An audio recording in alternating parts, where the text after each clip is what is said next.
Eu sou Flávia Bastiani, eu sou arquiteta e urbanista, estou na presidência da Associação de Arquitetos de Interiores do Brasil, a seccional Rio Grande do Sul, nessa gestão 2018-2019, e quero dizer que é um prazer estar aqui nessa casa, né, que me acolheu pelo tempo todo da minha faculdade. Então, realmente é muito gratificante poder falar da minha profissão, da área que eu atuo, fazendo esse meio de campo aqui com colegas super importantes da área. A gente vai... Me cortaram. Voltou. A gente vai fazer um bate-papo, é importante a participação de vocês também na terceira parte. A gente vai ter uma apresentação das meninas aqui da ILA e do pessoal da Super Estúdio B, né, com o Alexandre. E, no final, a ideia é a gente trocar um pouquinho informações, opiniões, dúvidas. A maioria aqui é estudante, pelas carinhas novas. Tem alguém já arquiteto, formado, atuando em arquitetura de interiores? Estudante ou arquiteto? Vocês estão super conservados, hein? Estão ótimos. Não sofreram ainda noites de sono, sono não, né? Acordados, trabalhando. Que bom. Então, vamos lá. Gente, estão me cortando. O primeiro escritório aqui que vai apresentar alguns cases para a gente poder depois trocar algumas informações são as meninas aqui da ILA, a Cláudia Titon, que é a sócia fundadora, junto com a Mariana Hugo, que está aqui, e mais a Thaís Lagranha. Elas são formadas pela Uniriter, as três, né, se eu não me engano. Tem diversas especializações no Brasil e fora também, e tem um trabalho riquíssimo, super completo, assim, de peso mesmo. Conheço há bastante tempo o trabalho delas e sou fã. Elas vão fazer uma primeira apresentação, depois o Alexandre também faz uma apresentação aí de 3 cases, assim, de projetos de âmbitos variados da arquitetura de interiores, e a ideia é justamente a gente discutir um pouquinho isso depois. Nosso papel como arquitetos, nosso papel em relação à qualidade dos espaços, qualidade de vida dos usuários. Então, vão reunindo aí ideias, informações, dúvidas, para a gente conversar bastante depois. Com vocês, então, gurias. Oi, vocês. Alô? Alô? Bom, boa tarde a todos. A gente, como a Flávia comentou, a ideia é fazer um bate-papo, realmente. A gente trouxe talvez até coisa demais, então a gente vai tentar apresentar meio corridinho para dar tempo da gente trocar ideia no final, discutir. E eu queria começar agradecendo muito a presença o meu também acho que está a presença de todos e o convite, né, para a gente estar aqui. Acho que eu estou na frente, tenho que ficar desse lado. Então, nós somos a ILA Arquitetura. Hoje, essa é a equipe que forma o escritório. A maioria são arquitetos, alguns estagiários, e tem um engenheiro que acompanha as obras. A gente atua em todas as escalas de projetos de arquitetura e também em todas as áreas, nichos, né? Então, tanto comercial, corporativo, residencial, o que aparecer, né? A gente entende que o importante é o projeto. O que a gente faz é projeto de arquitetura, então, por isso a gente, apesar de algumas indas e vindas, a gente concluiu que a gente não queria se nichar assim, e fechar para nenhum lado, porque a gente foi, ao longo de várias experiências, desenvolvendo um processo projetual que a gente achou que funciona muito bem com arquitetura, e a gente acredita que isso é o importante, e com isso consegue desenvolver, né, qualquer tipo de projeto. Apesar disso, dá bastante trabalho, porque cada vez que tu muda de nicho, tu tem que estudar, aprender, toda uma nova realidade, né? Então, esse processo projetual é basicamente formado de 3 grandes etapas, assim, onde a primeira é entender, né, de observação e análise do que se vai fazer, né? Qual é o propósito desse projeto, quem que tu vai atender, quem que vai usar esse lugar, o que as pessoas querem sentir e todas as necessidades e desejos. E é nessa fase que a gente mais trabalhou esse processo projetual e a gente acredita que desenvolveu ele mais, vamos dizer, a partir do que a gente aprendeu na faculdade, ou de um processo que a gente entende como mais tradicional. A gente estudou em outras áreas, como design, que trabalha muito com o processo projetual. Isso porque a gente foi sentindo a necessidade, assim, foi meio vivendo na pele de fazer uma reunião de briefing e o que tu quer? Eu quero isso, isso e isso. E daí a gente entendia que a gente fazia e a pessoa, não sei se é bem isso e tal. E daí a gente foi testando ferramentas e a gente foi aprendendo e vendo em outras áreas métodos diferentes de perguntar e de perguntar de uma forma mais abstrata o que a pessoa quer, porque ela não sabe responder necessariamente, né? Ela não sabe. Então, a gente, através de imagens, a gente desenvolve um workshop com perguntas. A ideia é muito abrir o problema, né? Eu quero exatamente isso, isso, isso, isso, isso. Daí a gente, mas será que é isso que tu precisa? Por quê? O que tu vai fazer nesse lugar? Porque às vezes eles já vêm com as respostas arquitetônicas, assim, eu quero uma mesa de tanto, uma poltrona não sei o quê, um isso, isso. Tá, mas só um pouquinho, vamos parar, vamos abrir a cabeça, vamos se questionar qual é o problema projetual. Então, a gente faz essa oficina que envolve muito as pessoas, quem que vai usar esse lugar, e para entender, então, dessa forma mais abstrata, o que vai acontecer ali. Então, a gente tenta esses métodos mais lúdicos até para desprender um pouco dessa coisa mais concreta, que a gente não está projetando uma solução naquele momento. A gente tem que explicar isso muitas vezes para eles, porque eles já tendem vai ser assim. Não, o que tu gosta disso? O que é legal? O que não é? O que te transmite? O que tu gostaria de sentir? É esse tipo de pergunta assim que a gente trabalha. Então, com imagens, com palavras, com todo tipo de coisa. E aí, no fechamento dessa etapa, a gente, então, trabalha e faz uma síntese, daí mais internamente, né, o escritório de arquitetura em si, através de todos esses questionamentos, resultam em estratégias projetuais. Aí, sim, já são respostas, então, que surgem desse workshop, né?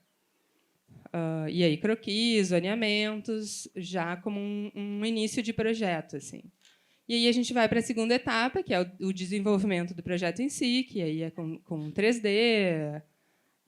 A gente chega até o anteprojeto, depois passa para a parte técnica de projeto executivo, detalhamento, e acaba no orçamento. Então, para nós, o projeto acaba com um orçamento, porque também não adianta, às vezes, projetar, e depois a coisa ficar inviável, né? E a terceira fase, que a gente considera também, junto com o processo projetual, é a execução. Muita coisa muda, muita coisa acontece, imprevistos. A gente faz questão sempre de acompanhar a obra. Nela tem também aquele orçamento, vira um acompanhamento financeiro. A gente vai atualizando de acordo com o orçamento que vai sendo realizado mesmo. E um cronograma também de planejamento e depois de acompanhamento durante a obra. E aí a nossa ideia era um pouco ilustrar esse processo projetual através de 3 projetos que a gente trouxe e mostrar como, para nós, esse processo ele é importante para justamente entender o que cada situação precisa, qual é a resposta para cada situação, e por isso a gente chega em objetivos, em resultados tão diferentes, né? E é isso que a gente escolheu esses 3 projetos que vocês vão ver que não tem nada a ver um com o outro, porque cada um está respondendo para um problema específico, para pessoas específicas. Então, a gente acredita muito que a gente não quer imprimir a nossa arquitetura, a nossa linguagem. A gente, sim, está resolvendo um problema de alguém, né, de quem vai usar. Então, pelos nossos cálculos, a gente tem 5 minutos para falar de cada projeto. Então, a gente trouxe bastante imagem, mas vai passar assim, meio voando. E depois, quando a gente abrir para conversa, se vocês se interessarem mais por algum, a gente volta e responde e conversa um pouco mais, certo? Então, o primeiro projeto, ele é um projeto corporativo. Acho que pode me alcançar. Um projeto corporativo é uma sede de uma empresa. Ele é muito mais burocrático do que todos os outros que vocês vão ver. A nossa oficina de briefing, que é essa primeira etapa do projeto, ela estava muito mais focada em entender a estrutura da empresa e os valores da empresa e como transportar, materializar isso no espaço. Então, aqui tem só uns exemplos, né, desse percurso que a gente percorreu com eles. de entender, primeiro, quais eram os valores dessa empresa. Então, eles representavam a velha indústria, eles se viam como uma empresa simples, limpa, organizada, mas também com uma solidez financeira muito importante, organizados, e, de alguma forma, isso tinha que aparecer no espaço e transportar eles para uma sensação de bem-estar. Eles não eram uma empresa para atendimento externo, então o lugar tinha que ser perfeito para eles, não para receber visitantes. Aqui, então, tem só uma ilustração do que foi esse quebra-cabeça para entender essa empresa, a estrutura, os setores. É uma empresa que administra outras empresas, então era uma coisa bastante complexa, bem fora da nossa realidade. E tinha uma premissa muito forte de que a presidência tinha que permanecer no mesmo lugar que ela já ocupava no espaço. Era uma sala de 460 metros quadrados, e os presidentes, um deles queria, inclusive, ficar com a mesa na mesma posição geográfica que estava na sede antiga. Então, todas as amarrações, fluxograma, organograma, teve que acontecer a partir dessa premissa. Aqui tem só umas pinceladas que a gente fez dos resultados da oficina de briefing com eles, onde aparece um pouquinho de imagens de como era esse espaço antes do projeto. Algumas frases que eles diziam: a gente precisa só organizar, não dá para fugir muito do que se tem hoje, o que se tinha hoje era aquilo ali. E, ao mesmo tempo, quando a gente falava de referências estéticas, eles tendo coisas como aquilo, divisórias fechadas, janelas altas, um lugar super fechado, estavam pedindo, selecionando e apontando referências mais contemporâneas, abertas, integradas. Aqui a gente trouxe para mostrar uma parte que a gente dá super importância dessa primeira etapa, que é entender o que o cliente não quer. Quase todo mundo chega não sabendo exatamente o que quer, mas sabendo exatamente o que não quer. Então, a gente conduz eles a selecionarem, apontarem coisas que eles não desejam, que eles não gostam ou que não funciona. A gente entende que o projeto ele é um processo complicado de tomada de decisões. E tomar decisões, às vezes, é bastante difícil. Então, a gente tenta fazer de uma forma que as pessoas não percebam que estão decidindo, mas estão nos apontando o caminho. Então, aqui, uma planta baixa, só mostrando como é que ficou a setorização desse lugar, com a tal da presidência na esquina dessa planta, que a gente entendeu que era porque tinha melhor vista, né? O Guaíba está para cá, a insolação era ótima também. Como a gente agrupou os outros usos, os conselhos que tinham que ficar próximos, acessos independentes. Do outro lado, todo o setor de reuniões também com acesso independente, e a galera aqui no meio, organizada também de acordo com o que cada setor precisava de comunicação com o outro. E aqui algumas fotos, então, de como ficou.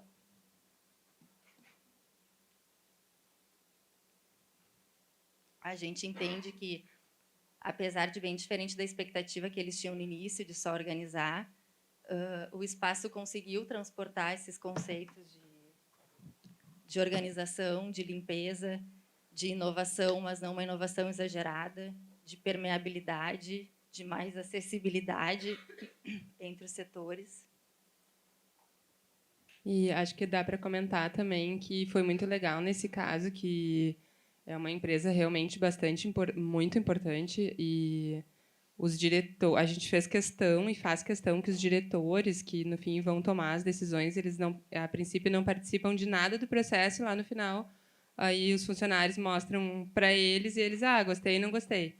E a gente lá no início, não, a gente faz questão que eles participem do workshop, porque a gente tem que entender o que eles esperam também e questionar, etc.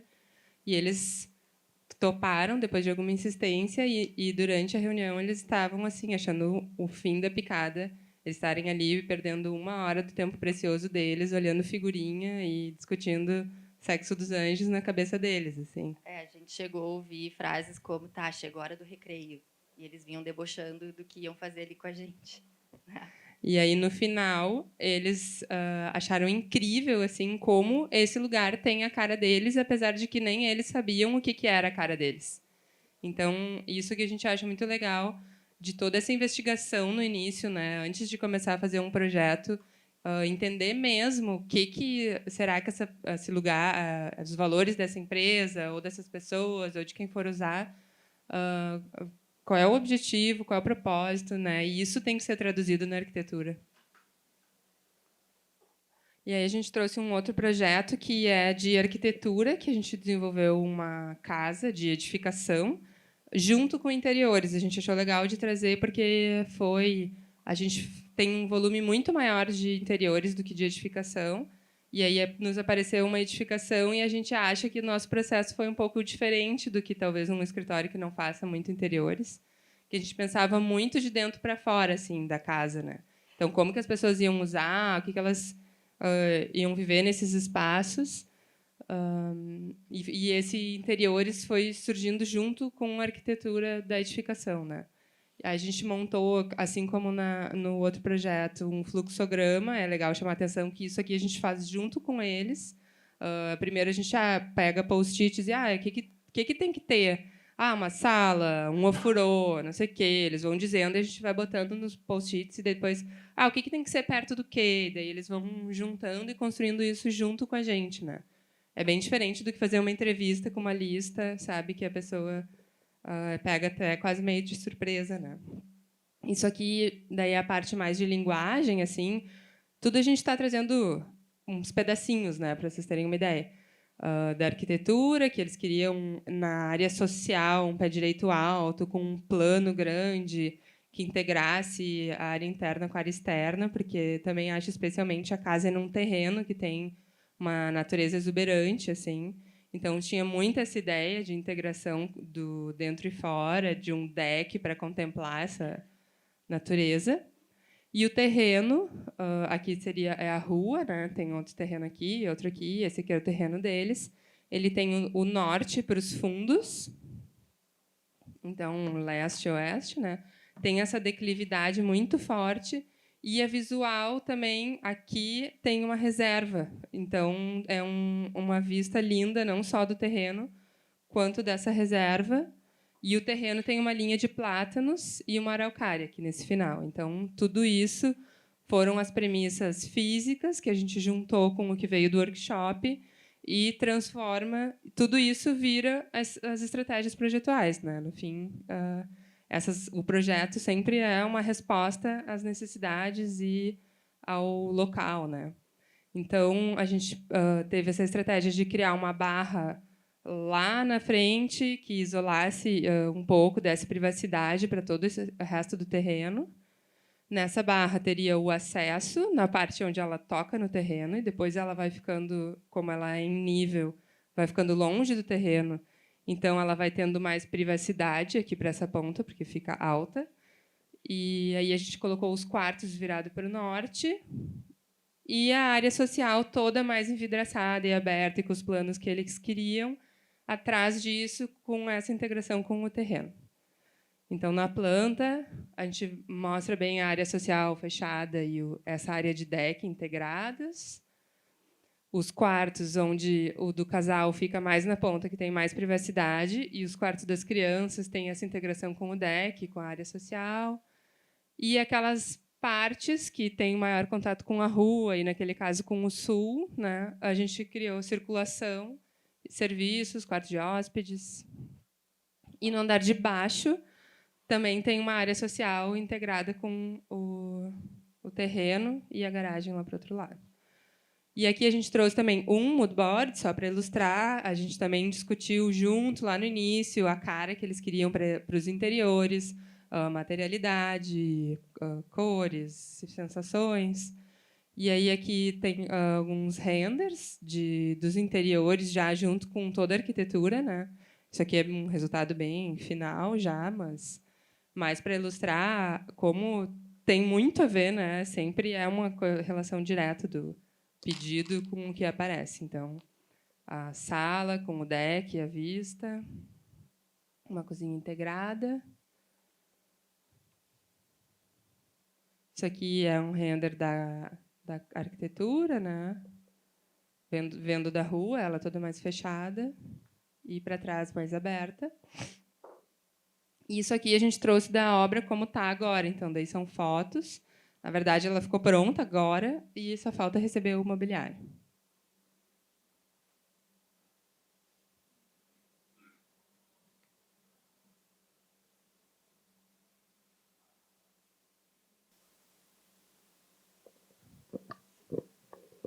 Então, por fim, o último projeto que a gente trouxe para mostrar é bastante diferente dos outros. É um bar chamado Agulha. Não sei se alguém conhece.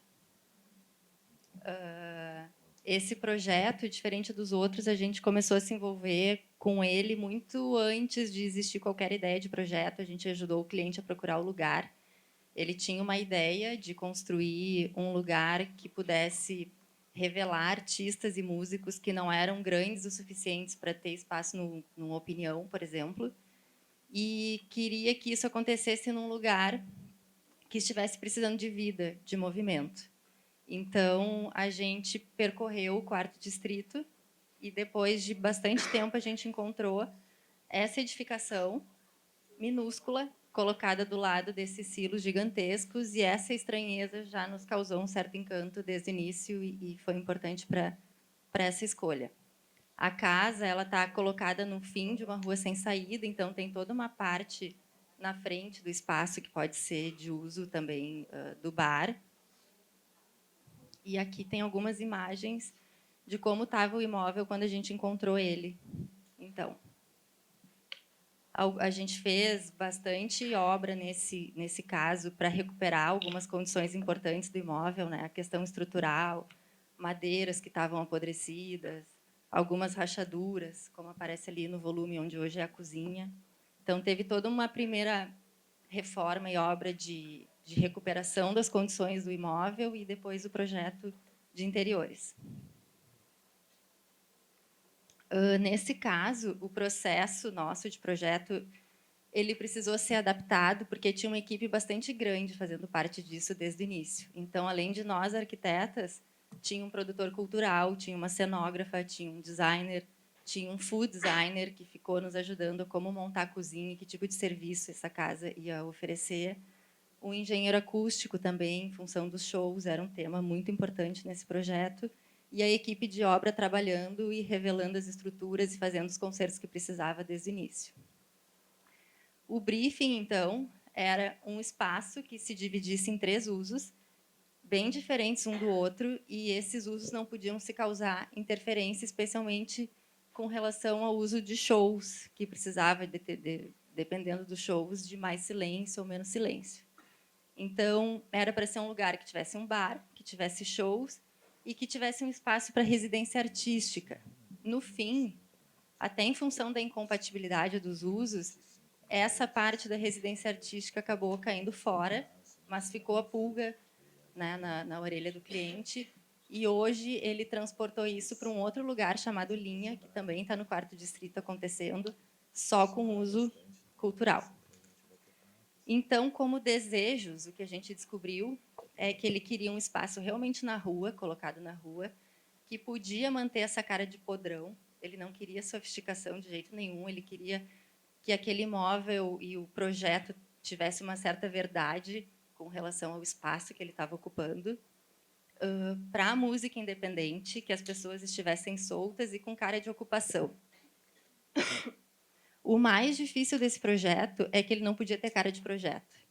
Então, ele queria que as pessoas chegassem lá e não ficassem achando que tinha tido um arquiteto, que, para o nosso ego, foi uma coisa bastante importante, né, de trabalhar em desapego, porque realmente as pessoas entram lá e... Nossa! Então, foi legal, foi bastante legal isso. Algumas referências, então, que balizaram o projeto. E tinha uma outra questão que, desde o início do projeto, que balizou o projeto, que, assim como ele queria achar um bairro ocioso para trazer vida, um lugar sem vida para trazer vida, ele queria usar móveis velhos, abandonados, sem uso, e dar uso para eles também. Então, existiu, desde o início, uma curadoria de mobiliário.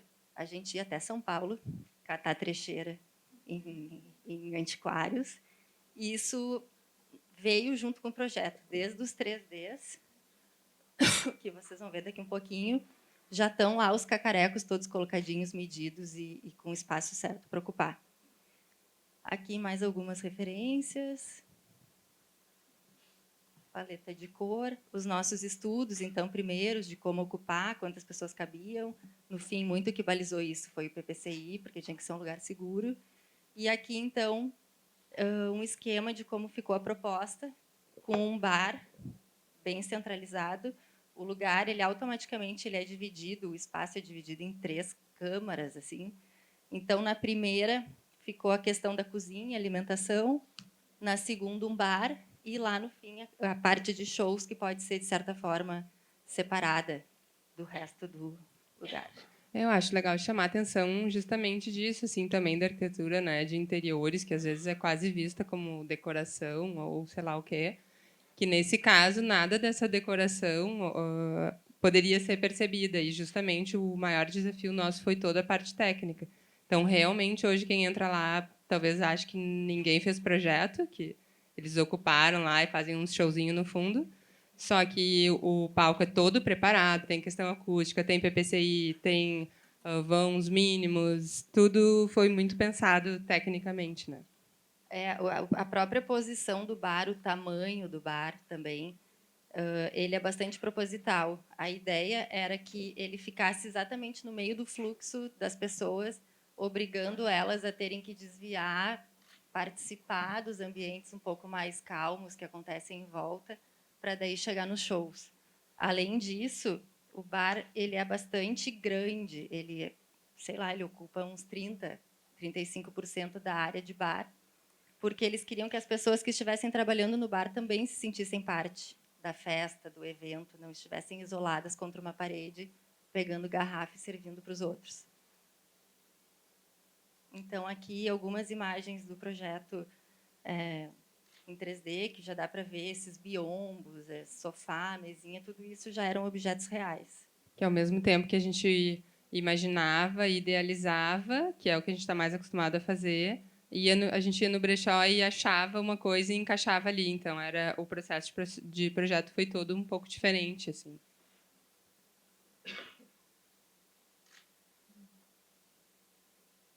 E aqui algumas imagens, então, de como ficou. Ele é um espaço que está o tempo inteiro também se reinventando, então, se vocês forem lá hoje, ele já não vai mais estar exatamente igual a isso. O próprio layout, os móveis são carregados de um lado para o outro. E tem uma parte dele que a gente ainda não conseguiu executar, mas que está planejada, que é uma janela, para que esses silos façam um pouco mais parte do bar, que eles estão ali do lado, mas estão isolados. Então, no projeto, tem uma janela e um espelho na parte da estante das garrafas, onde as pessoas sentadas no balcão consigam, através desse espelho, enxergar os silos. Foi o jeito mais barato que a gente encontrou de conseguir fazer os silos participarem um pouco mais.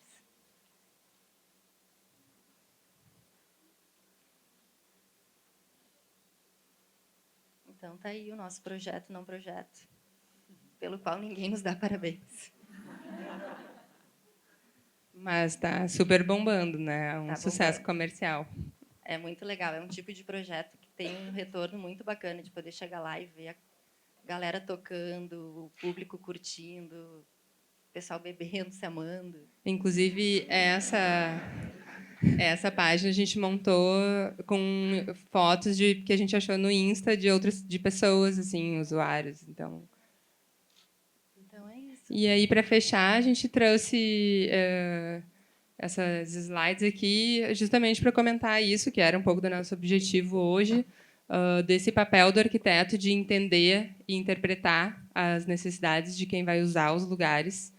E então, para a ILA, né, através desse processo projetual que a gente desenvolve, onde a gente busca incluir muitas pessoas na primeira fase de projeto, a gente acredita que chega em projetos muito individuais, onde um não tem absolutamente nada a ver com o outro, como a gente mostrou ali, desde uma coisa completamente burocrática até uma coisa bem descolada.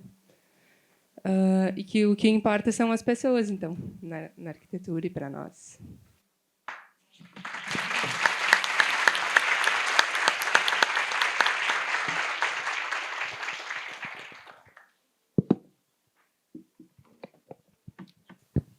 Eu me empolgo e falo demais, aí eles começam a cortar meu microfone, presidente. Tiago Rosman, presidente do CAU-RS aqui. Bem, agora com vocês eu deixo o Alexandre Rosa Bento, arquiteto também, sócio da Carla Gross da Mico, formado pela Uniriter e a Carla pela URGS. Eles estão à frente do Super Estúdio B. Então, 3 cases também do Alexandre, para depois a gente trocar um pouquinho. Bom, pessoal, boa tarde. Agradecer a presença de todo mundo, agradecer a presença do nosso presidente do CAU, ele veio prestigiar.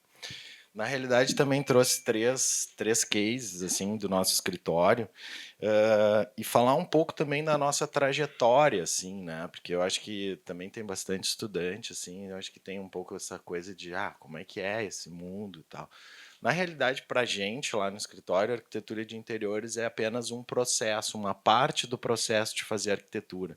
A gente imagina que o processo é completo quando a gente consegue fazer também a arquitetura de interiores. A gente faz algumas residências, não tantas como gostaríamos, mas o nosso foco é bastante arquitetura de interiores. Tá, Thiago, acho que o problema é tu, cara. Tu vai passando aí. Bom, aqui uma breve apresentação, assim, que eu acho que a gente, para ganhar tempo, para fazer um bate-papo mais no final, a gente pode ir passando. Então, aqui tem só um... Então, eu entrei na universidade em 95. Em 95 mesmo, eu comecei a fazer estágio em escritório de arquitetura. E eu acabo a minha formação no ano de 2000, eu me formo. E aí fui convidado para ser sócio de um escritório de arquitetura, tive a sorte de ser sócio de um escritório de arquitetura até 2008. Eu digo 2008 porque a gente chega uma hora que a gente quer ter a carreira, né, a nossa própria carreira, assim. Então, eu saio desse escritório que eu era sócio, estava super bem, super tranquilo, os clientes batiam, né, já era um escritório conhecido. E aí eu parto para uma carreira relativamente nova, solo, junto com uma sócia que também trabalhava em outro escritório de arquitetura. A gente une forças e funda o Super Estúdio. Por que Super Estúdio? Porque, assim, a arquitetura é aquela coisa. Tem meses que tu tem muito trabalho e tem meses que tu não sabe se o cliente vai ligar. Então, a gente pensou um nome, Super Estúdio, porque ele pode ser super se tiver bastante trabalho e ele pode ser um estúdio, né, se não tiver tanto trabalho. Então a gente partiu disso e também porque a gente acredita muito que assim, o processo não é o projeto do Alexandre, o projeto da Carla, o projeto, na realidade é o projeto de todo mundo que participa dele, né? Inclusive, né, principalmente os clientes. Então a gente faz alguns trabalhos e a nossa equipe aumenta. Por 2015 a gente tem um boom, assim, a gente começa a receber muito trabalho fora de Porto Alegre, a gente tem obras no Rio, no Uruguai, e aí a gente precisou também se preocupar com a questão da execução, porque a gente se deu conta que a obra só era completa quando a obra era pronta, né? Quando ela era entregue. Então, fazer só o projeto, né, de interiores e entregar para o cliente, a gente chegava, não era a cerâmica que a gente tinha definido, não era o mobiliário que a gente tinha escolhido, tinham mudado muito dentro do processo. Então, a gente resolveu fazer um programa de gestão e se conhecer mesmo, o que a gente queria fazer. Então a gente faz essa imersão, assim, a gente olha para dentro, aumenta a equipe, consegue fazer com que o nosso projeto feche o ciclo completo e a gente começa a ver que a qualidade aumenta e vale a pena, assim.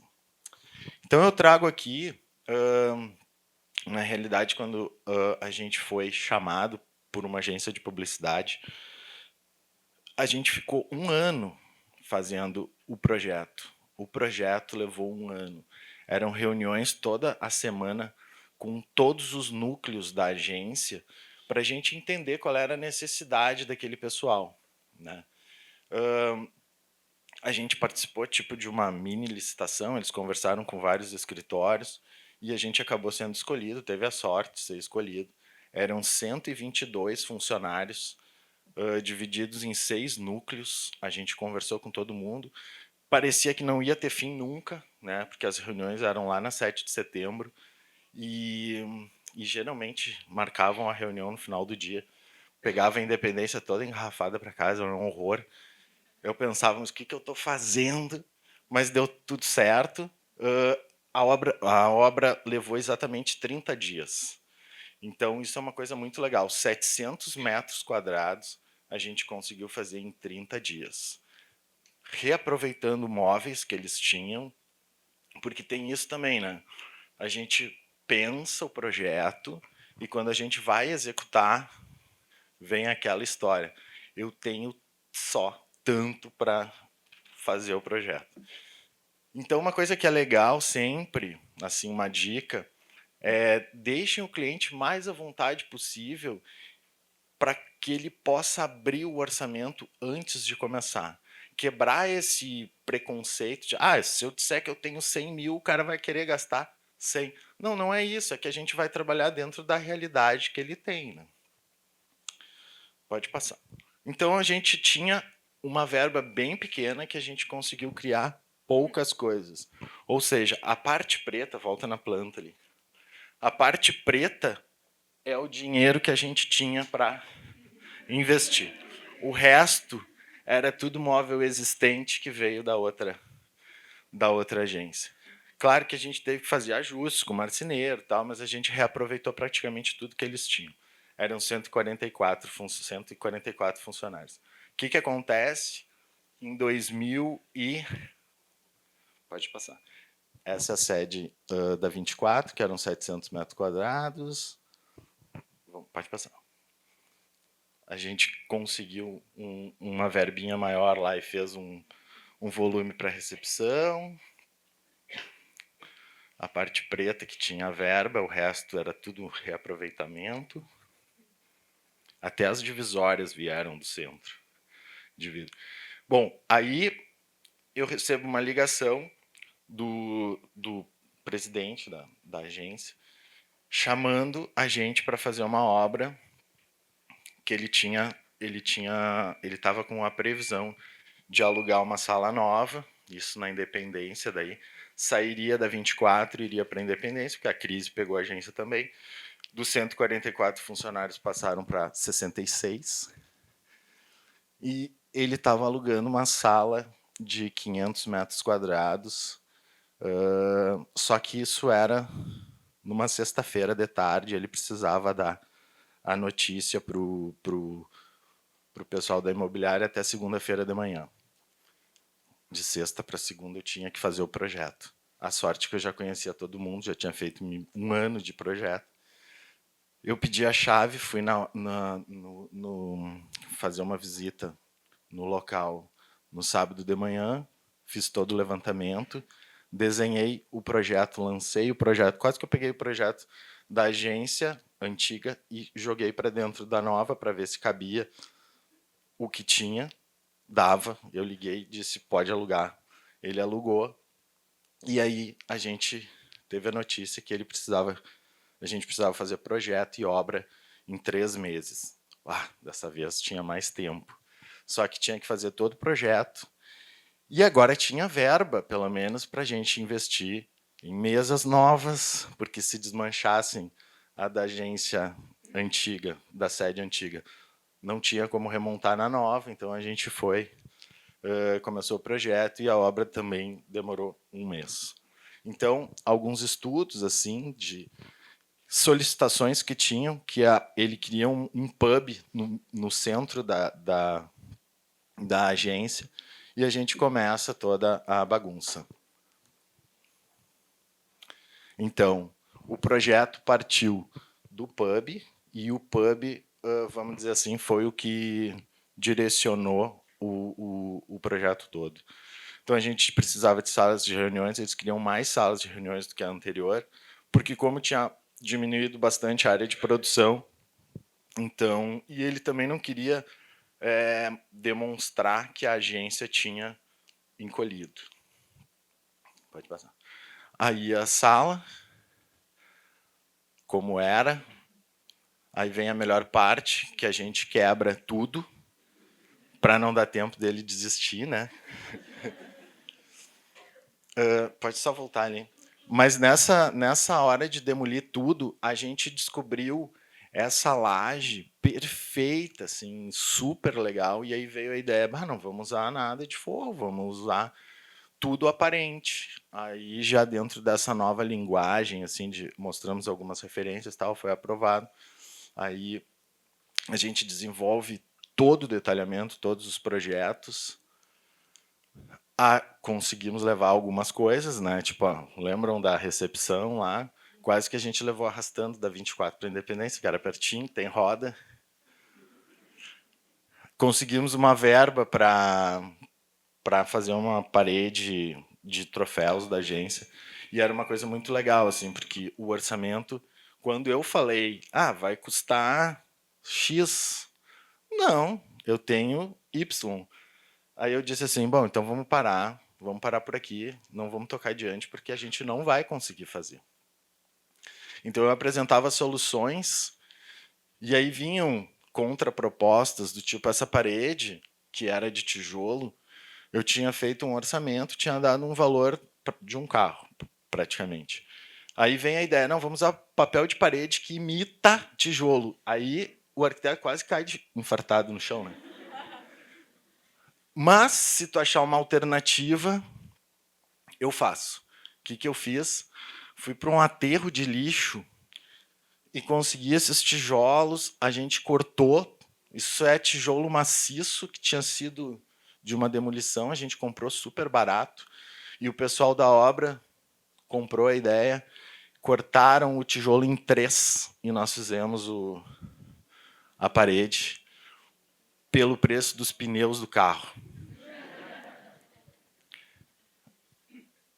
A gente percorreu a serra atrás de alguma coisa de mobiliário. O pessoal da Mesas, que foi super parceiro da gente nesse projeto, desenvolveram as mesas de trabalho, porque a gente tinha a verba, só que a verba que a gente tinha não era a verba que eles queriam pagar, né? Então a gente conseguiu chegar numa solução de orçamento dentro da ideia de projeto, né? Então é muito isso, né? A gente tem que trabalhar com orçamento e com a capacidade, vamos dizer assim, de se virar nos 30, né? Então, esse móvel aqui também vem junto, acompanha bastante tempo. Pode passar. Aí algumas ideias do tipo, pega um locker lá na Casas Bahia, sei lá, Magazine Luiza, e pinta de laranja. Móvelzinho que fazia parte do sentimento, veio lá da 24, que veio da 7 de setembro. Aí, cadeirinha toque-toque, baratinha. A parte da agência, né? E aí também uma coisa que a gente começa a investir é contratar fotógrafo de arquitetura para registrar os projetos, para a gente ter como acervo, né? Que eu acho que é uma coisa importante. Fazendo propaganda aqui, Marcelo Dona Dulce, muito bom, fotógrafo. Bom, aí também um outro case que eu trago, uma mostra de arquitetura dessas mostras, tipo, que tem várias por aí, né?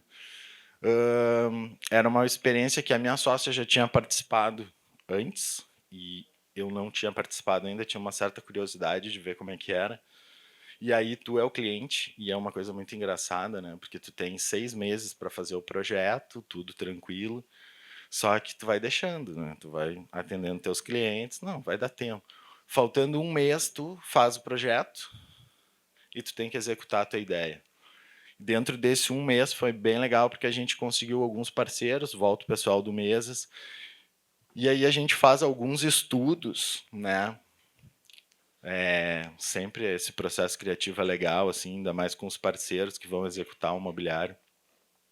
E aí, nessa brincadeira, junto, a gente cria, pode passar, uma ideia inicial com os 3Ds lá, isso do nosso penso lá para o lugar. Aí uma foto de... Pode passar.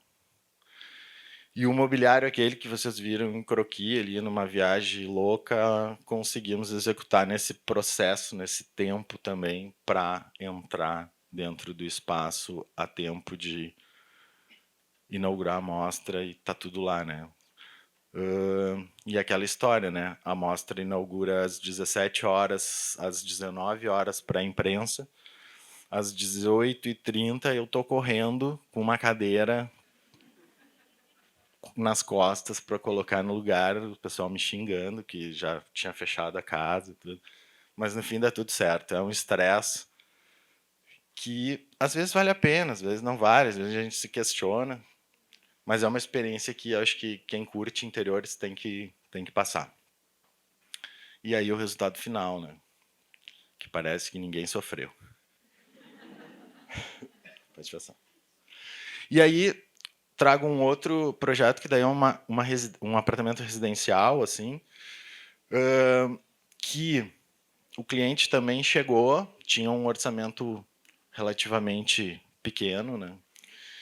E a gente precisava fazer uma reinterpretação do espaço que ele morava para o novo apartamento, né? E aquela história de estar mudando de um apartamento de 2 para um apartamento de 3, já ter algum mobiliário. E a gente tem que fazer essa curadoria, vamos dizer assim, do que vai, do que não vai. Porque isso é uma coisa legal também, né? Com o tempo, a gente vai se desapegando daquela história assim, o cara vai usar um determinado móvel, vai detonar com o que eu estou pensando. Não, quem vai usar o espaço é ele, né? Ele tem que se reconhecer no espaço. Então a gente está projetando para aquela pessoa, para aquela família. Então ele tem que se reconhecer. Não adianta eu pintar o apartamento todo de, sei lá, vermelho e o cara odiar vermelho só porque eu gosto de vermelho, eu acho que vai combinar com o meu projeto. Não é isso. Eu tenho que entender. Como é que a gente faz esse processo? Nesse ponto é bem parecido com o das gurias. A gente monta uma pasta no Pinterest e deixa eles enlouquecerem, abastecer a gente antes de começar a fazer projeto, eles abastecem com muita informação.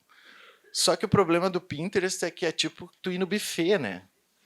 Tu chega no buffet assim, aí o cara olha, coloca no prato arroz, feijão, sushi, picanha.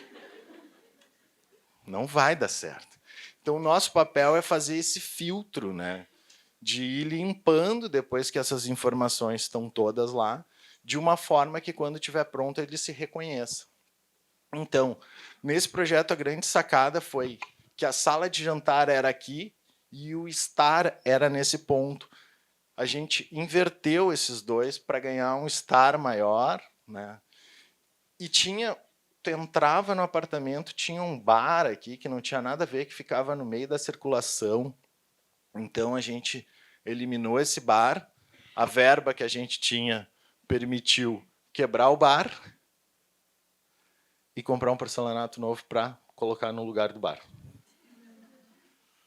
E aí claro, tinha uma verba para marcenaria e tal, que também não era grande, mas aí veio a nossa ideia de fazer uma inversão dentro da cozinha também, tirando o refrigerador da onde ele era locado pela construtora.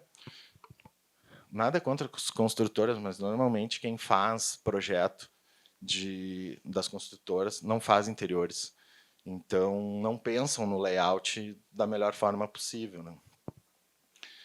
Então, a gente fez a inversão e aí ganhou uma área de trabalho bem maior, né? Uma bancada bem maior para o cliente que gosta de cozinhar, gosta de fazer churrasco, enfim. Pode passar. Então, a gente criou esse volume de madeira que serve para esconder o refrigerador dentro da cozinha. Ao mesmo tempo, a gente esconde a churrasqueira com ele e ele abraça e cria a chegada no apartamento e configura o volume. A gente gosta muito de trabalhar com volumes assim, né? Então tem o volume da madeira, tem o volume do lavabo, Pode passar. Aí a sala de estar acaba ganhando uma área maior, ganha uma lareira dessas ecológicas, e a sala de jantar acaba ganhando uma vista, porque esse apartamento tem uma vista bem bacana para o Guaíba. A cozinha, que ganha uma área de bancada um pouco maior. O quarto da menina, que foi também... Tipo, foi bem legal, assim, porque a menina tem 5, 6 anos e ela participou do projeto, ela mostrou algumas referências do que ela queria para ela. Quarto de princesa, aquela coisa toda. Mas, tipo, um quarto de princesa que não vai envelhecer, né? Que, tipo assim, que ela vai conseguir manter a adolescência dela, talvez, no quarto, né?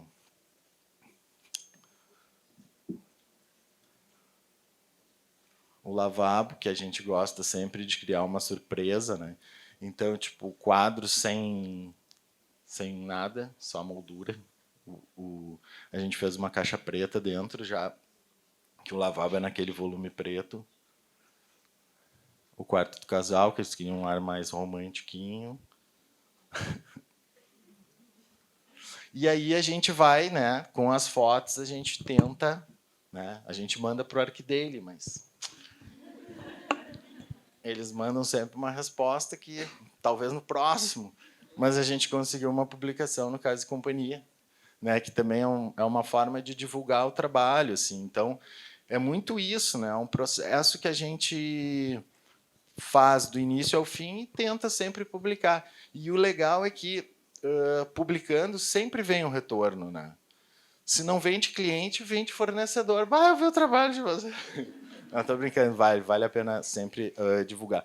E uma coisa que a gente tem feito também, assim, uma dica assim, para vocês que eu acho que é legal, é tipo fotografar não só a foto bonita assim para ser publicado, mas do detalhamento que foi feito, porque cada projeto tem o seu detalhamento específico, né? Então fazer fotos para ter como acervo técnico de detalhes que foram feitos, que foram desenvolvidos. Acho que é isso, pessoal. Agradeço assim, a paciência de vocês. Tá? Obrigado.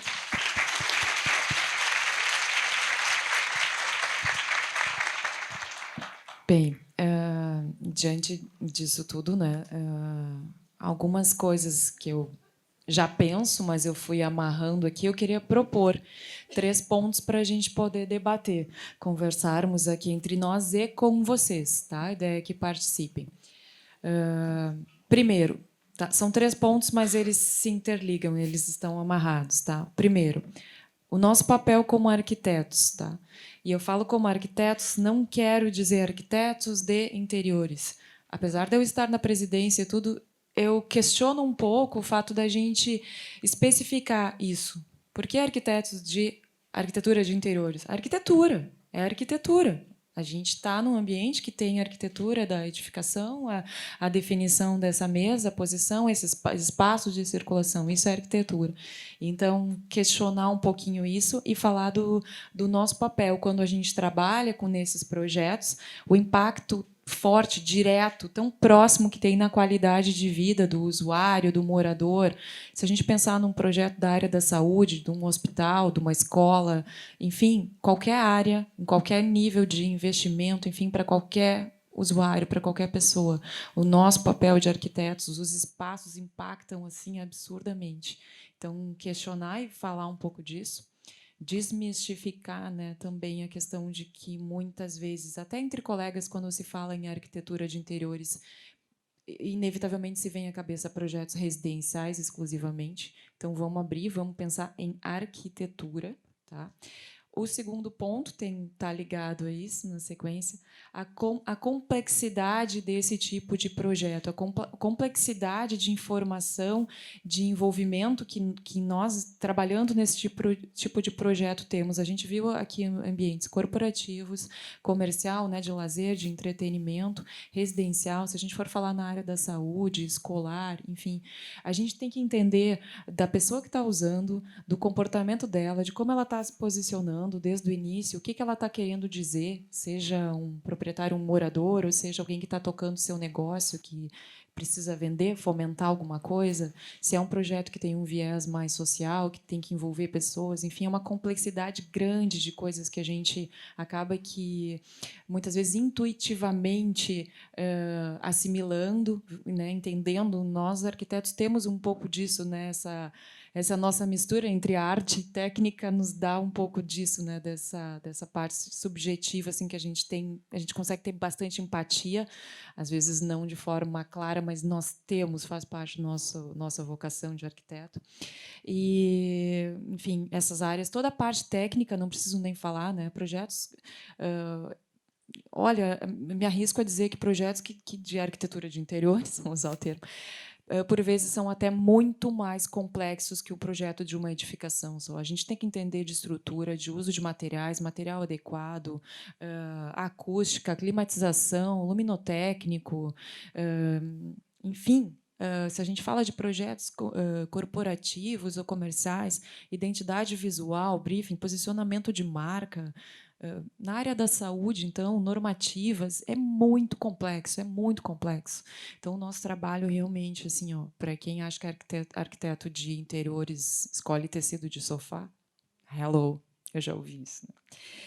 Então, era a segunda coisa, a complexidade da nossa atuação, como é que a gente se posiciona diante disso, como é que a gente apresenta, vende, se responsabiliza por essa carga toda que a gente tem em cima da gente, de decisões. E, em terceiro lugar, diante disso tudo, como é que a gente está tratando o acesso para a população, para a maior parte possível de pessoas desse nosso trabalho, em função da importância do nosso trabalho, do impacto que tem, o que a gente está fazendo, como é que a gente está se posicionando, como é que a gente está fazendo o planejamento estratégico dos nossos negócios, como é que a parte de universidade está se posicionando em instruir, em orientar os alunos para quando chegarem no mercado de trabalho, seja como autônomos, como, enfim, funcionários de empresas, como é que a gente vai levar isso? Como é que a gente pode fazer uma gestão de um negócio de forma que ele seja lucrativo, que ele funcione, porque qualquer negócio só pode existir, sim, se funcionar, se tiver lucro, tem que funcionar assim. E como é que a gente pode atender esse nosso papel, levar isso, atender essa demanda de pessoas, de áreas que precisam de um trabalho qualificado, como é o nosso, e que a gente não consegue. E que, por vezes, também nós, arquitetos, muitas vezes chamados de escolhedor de tecido de sofá, também somos tratados, então, por isso, como supérfluos, como luxo, como só quem tem dinheiro pode ter acesso a uma arquitetura. Me cortaram. Uma arquitetura de interiores de qualidade. Então, eu não estou chegando lá no projeto de assistência social, que é importantíssimo, eu não estou questionando isso de forma alguma, mas eu estou falando de um meio termo, um meio do que a gente não tem chegado, que realmente, infelizmente, a gente, claro, precisa de verba, precisa de investimento para contemplar um orçamento, mas a gente não tem revisto um pouco, a gente não tem tido outros olhares para a nossa maneira de trabalhar, demandas possíveis, mercados possíveis que a gente ainda não chegou. Então, depois desse discurso todo, eu queria ouvir o que os meus colegas pensam e vocês também. Então, esses 3 pontos. O papel do arquiteto, a complexidade da nossa atuação e como levar ela mais adiante para mais gente. Eu vou me atravessar aqui. Eu estava vendo a palestra que estava acontecendo antes ali no Salão de Atos e pensando muito sobre isso, né, do nosso papel social, assim, e tipo 85% da população não tem acesso a arquiteto. Então significa que a gente para pensar assim que o cara que vai lá na Casas Bahia, que vai comprar o sofá, que vai comprar o armário dele, né? Não tem uma assessoria para isso. Aí ele chega lá, o armário tem 2,60 de altura. Só que a casa que ele tem 2,40. E aí faz o quê? Passa o serrote. Então, nem essas empresas têm um departamento de design, algo relacionado a isso, para se dar conta que eles vão vender para uma população que não tem acesso a arquiteto. O sofá mais barato é aquele que é um bolo de noiva, que se colocar na sala, ninguém passa.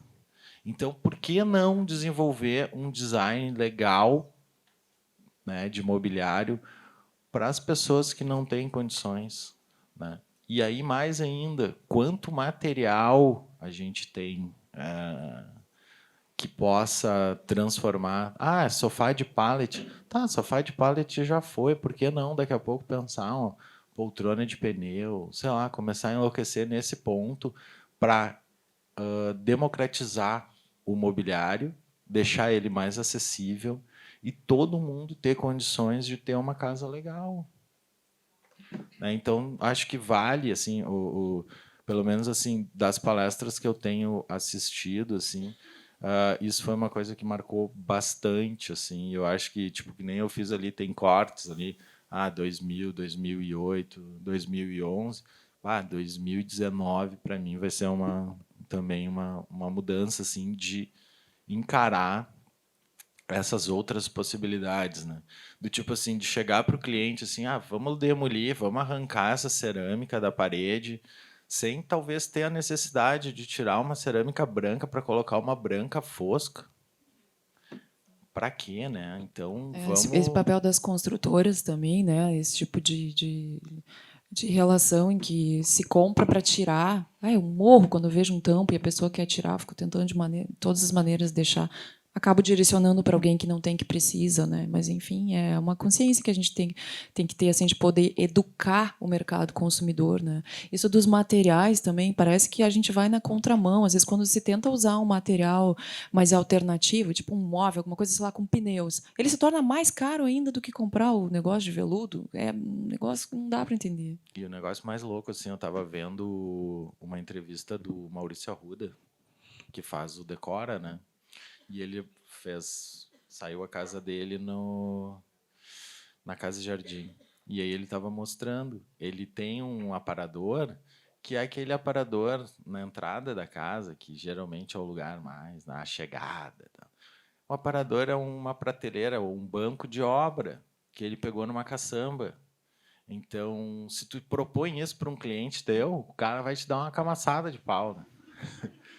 Só que o cara tem na casa dele, ficou super legal, sabe? Por que não, né? Por que não mostrar essas referências? Cara, um pedaço de madeira com um caibro atravessado virou um banco que está servindo de... Para que pagar uma fortuna, um absurdo, por um móvel daqui a pouco, podendo usar a criatividade, né? Então, eu acho que entra um pouco do papel do arquiteto, que nem as meninas fizeram agulha. Vocês dizendo, o projeto que a gente não é visto, né? Na real, super visto, né? Porque todo mundo quer saber quem foi que fez. É uma coisa muito louca, assim. Eu não sei se é porque eu tenho essa coisa de chegar no lugar e querer saber quem fez. Eu fui lá, né? Cara, quem foi que fez? É muito boa essa sacada. Certamente tinha arquiteto, né? Mas certamente, né? Teve um penso, né? As coisas não nascem do nada, né? Qualidade de espaço, certamente alguém pensou.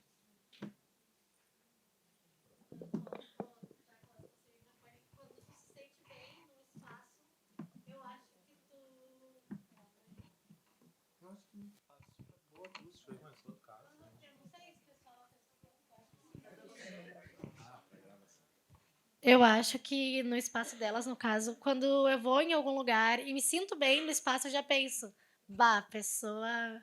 Tipo, as pessoas, às vezes, elas não se ligam que teve um arquiteto por trás daquilo, mas elas sentem. E eu acho que isso é mais importante do que elas saberem que alguém muito legal projetou aquele espaço, elas sentir que aquele espaço foi projetado, se sentirem bem, terem vontade de voltar no lugar. E assim como tu, talvez porque tu seja arquiteto, tu pensou, preciso saber quem... Que nem ela disse, preciso saber quem fez. Mas as outras pessoas, pela vontade de voltar no lugar, a vontade de se sentir... Tipo, se sentem bem, se sentem acolhidos, já marca que tu fez um bom negócio. E as pessoas que vão te procurar para fazer o espaço que nem aquele, certamente não vão ser quem está frequentando todos os dias, mas vão ser algum comerciante, né, algum empreendedor que vai querer um espaço daqueles. Eu acho que essas pessoas têm uma ligação um pouco maior, esse olhar que a gente também tem, sabe? Conseguem enxergar essa diferença. Eu acho que sim, sem dúvida. A gente brinca com isso, né? Porque eles insistiam muito nisso com a gente, que vocês não vêm fazer as coisas certinha, que alguém vai olhar e vai saber. É bagunçado, é podrão, como eles diziam. Cara de sujo, não vem com coisa nova, limpinha, tem que ser sujo mesmo. Mas, sem dúvida, assim, é um sucesso comercial, como a gente falou, e a gente também tem um retorno bem significativo, assim, em relativo a esse projeto. E, não sei, eu ia emendar só comentando sobre essa questão de tornar a arquitetura mais acessível, assim.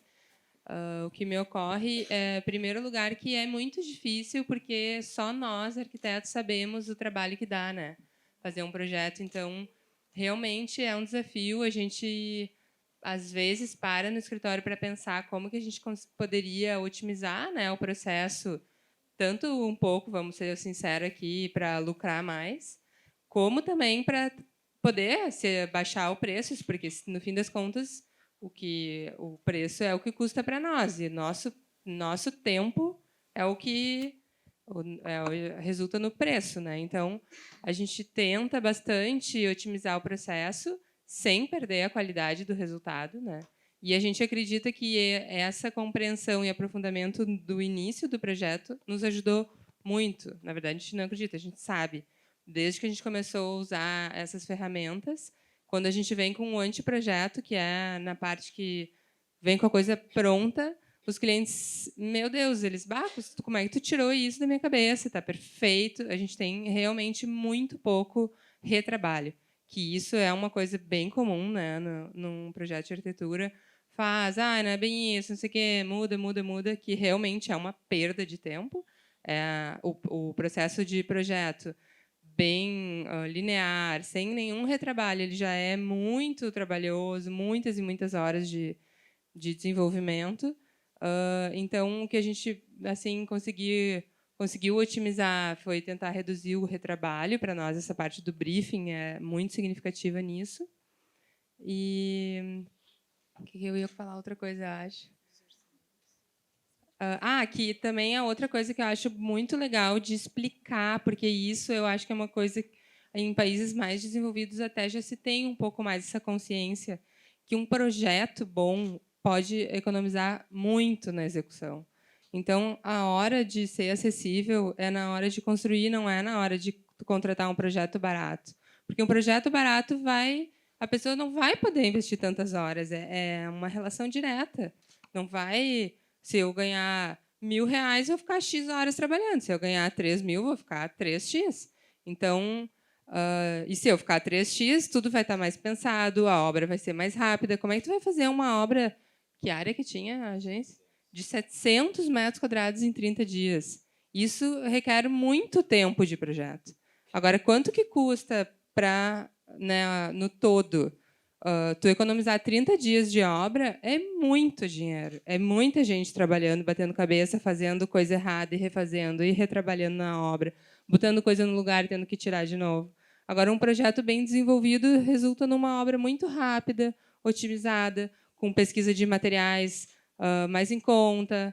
Enfim, eu acho que essa consciência de investir no projeto, no poder intelectual, pode, se as pessoas tiverem essa consciência de que isso resulta numa otimização de custos, assim, né? Otimização de custos e qualidade, né? Tá vinculado. Alguém tem alguma contribuição queira colocar? Por favor. Tem microfone? Aqui. Olá, boa tarde. Primeiramente, acho que vale um elogio à organização do evento como um todo, da riqueza e da pluralidade das discussões.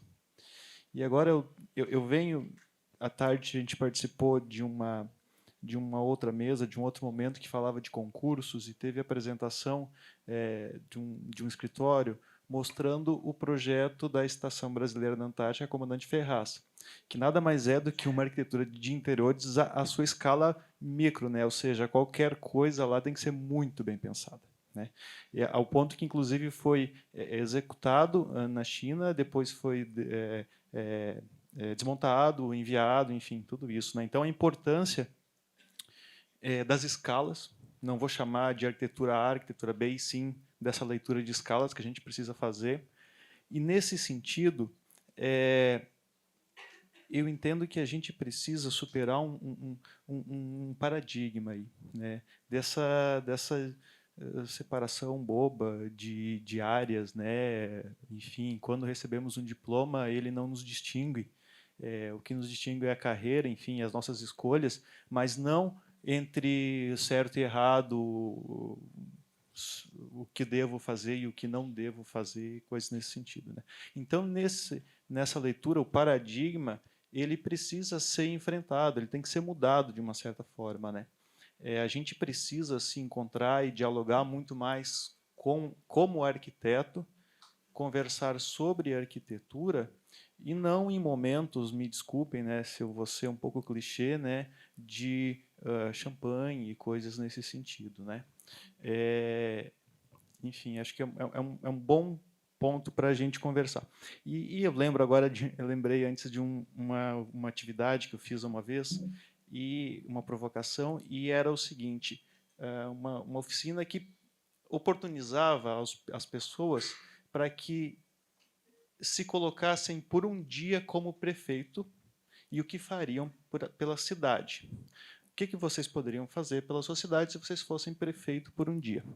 Como passou o Tiago aqui agora, né, não sei se ele ainda está, e eu pergunto, eu gostaria de ouvir de cada um de vocês, 3, 4, enfim, se vocês tivessem oportunidade de serem protagonistas também, representando uma classe profissional, de o que vocês poderiam fazer, o que vocês escolheriam fazer para não só quebrar esse paradigma, mas também valorizar esta escala de trabalho, vamos dizer assim, essa escala de trabalho que muitas vezes é renegada ou não é tão valorizada, ou é setorizada, muitas vezes nós mesmos nos setorizando, né, esperando um certo brilho no nosso ego que não é por aí, eu entendo, a nossa profissão. A pergunta foi lá na alma, né? Achei ótima. Obrigada. O teu nome? Everson, tu és daqui de Porto Alegre? Camboriú. Obrigada pela pergunta, ótimo comentário. Eu acho bem pertinente mesmo. A gente tem um pouco disso de ficar, o mercado não valoriza, o outro não sei o quê. Tomar para a gente, né? Então, né, diante dessa pergunta, assim, o que eu poderia fazer? Eu acho que a gente tentar trabalhar com mais seriedade diante da nossa responsabilidade como arquiteto, sabe? E não é aquela coisa de ir fazendo, não dizendo não, aquela coisa meio de arte, meio de fazer tudo no amor, não é por aí, mas é assumir, se posicionar e cobrar no sentido positivo pelo valor que a gente está entregando, entendendo a solução que a gente pode dar como arquitetos para uma cidade, para um espaço enorme, seja qual for a escala, para um espaço médico, para uma residência de uma pessoa que não tenha valor para investir naquilo e que precisa ter qualificação. Então, a gente assumir isso e repensar as maneiras de atuar. Me fugiu alguma coisa que eu ia dizer, daqui a pouco volta, complementem aí. Eu estava aqui pensando, porque essa aí foi forte. Eu acho que assim, seria profissionalismo, né?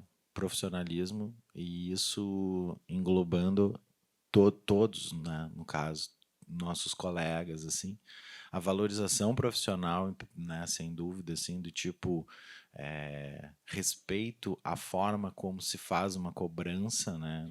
Uma cobrança de honorários, porque isso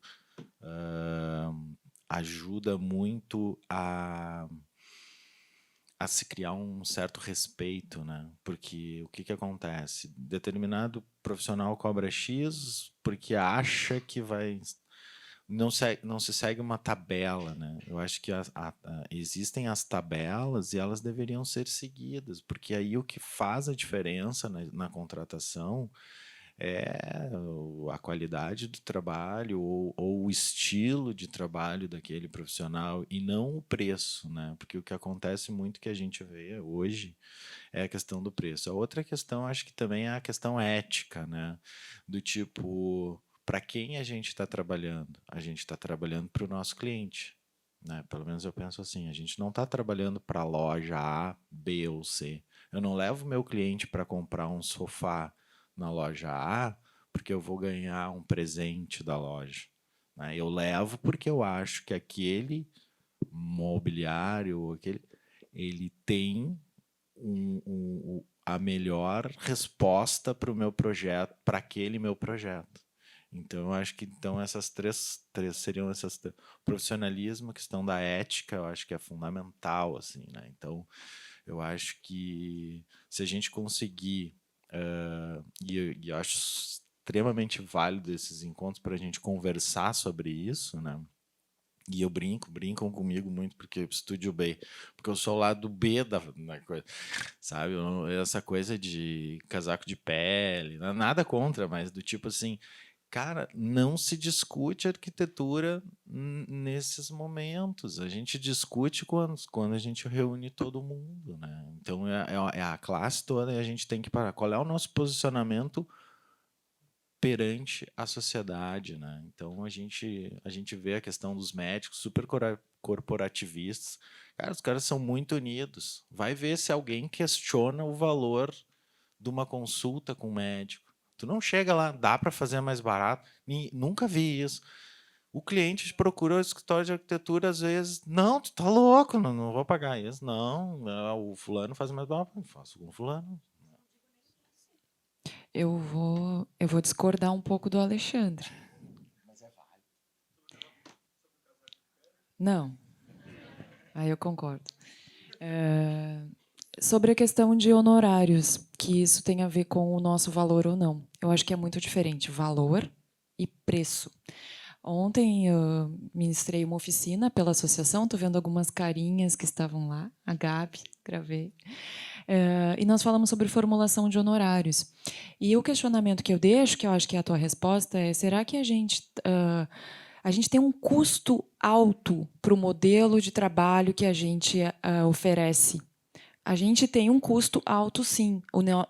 Pelo custo que a gente se torna inacessível para muita gente. E independente do modelo de negócio que a gente colocar, sim, aquele modelo de negócio tem que lucrar. Então, eu acho que é isso, e a gente quebrar a maneira. O nosso trabalho é complexo, meu ponto 2 aqui, extremamente, mas que ferramentas a gente pode usar? Será que é um início de projeto, um briefing que te reduz uma carga toda de retrabalho, depois que é mais assertivo, e com isso a gente pode ter um valor, um preço mais competitivo ou mais acessível? A gente continua demonstrando o nosso valor, cobrando 100 mil reais, cobrando 1 milhão de reais, cobrando 1.000 reais por uma consultoria, 100 reais. É diferente o preço, eu entendo assim. Só que nós, hoje, ainda estamos engessados e atrasados nos modelos de negócios, a maneira como a gente está empreendendo, atuando em arquitetura, principalmente nessa área de interiores, ela nos é cara como negócio. E aí a gente fica tanto nesses preconceitos como nessa posição inacessível. Eu vejo assim, nesse ponto que eu discuti. Bom, a tabela de honorários é um capítulo à parte, a gente tem 3 minutos e não vai dar. Mas é uma outra coisa que eu discordo aqui. Mas vamos lá. Bom, só Cláudia. porque ele pediu a resposta dos 4. Eu, no caso, se tivesse algum poder, é maior, digamos assim, acho que investiria em promover o diálogo entre os arquitetos que trabalham com assuntos e nichos, e escalas diferentes. Acho que tem um pouco a ver com o que a colega comentou, a gente se unir mais e disputar menos. Nós mesmos, às vezes, estamos fazendo um projeto de interiores e se sente do time da galera de interiores, daí daqui a pouco a gente está fazendo uma edificação e se sente do time de escritórios de edificações. Parece que a gente não pode pertencer a todos esses espaços ao mesmo tempo. E nessa disputa acho que os arquitetos de interiores acabam se encolhendo de alguma forma. E eu concordo, em parte, com o que o Alexandre comentou sobre a questão de valores, de algum tipo de equiparação, mas, nesse sentido, eu acho que eu pegaria pesado na questão das RTs e das comissões. A gente tem uma política no escritório de não cobrar comissão, de não trabalhar com comissão, e isso torna, naturalmente, nosso preço de partida de honorários muito mais caro do que quem trabalha com comissão, que pode oferecer um valor super baixo e se compensar durante a obra recebendo 5%, 8%, 10%, 15% de cada produto que o cliente compra. E isso eu acho que torna o nosso universo bastante disparelho e injusto, às vezes, né? A gente, hoje, tem recebido clientes que sabem dessa postura, empresas, especialmente, e nos procuram por isso, por essa ética, né, com questão do dinheiro dele, né?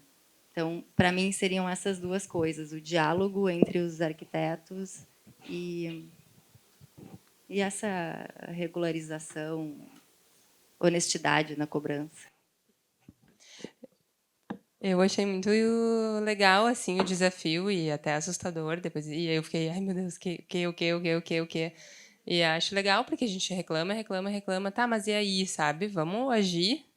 E, sem dúvida, ninguém vai ter uma resposta incrível aqui agora, mas até porque precisaria de um diálogo, eu acho, e construir juntos, né? Seria o mais incrível. Mas eu fiquei pensando numa forma de demonstrar publicamente aquilo que eu estava falando, sabe? De quanto que um bom projeto, e caro e de muitas horas trabalhadas, pode economizar numa obra pública. E daqui a pouco, por que a gente não... sei lá, vamos construir um posto de saúde numa vila. Tá, qual é a verba disso? E aí a gente, um grupo de arquitetos, não sei, pegar essa verba e fazer um projeto, sabe, bom, econômico.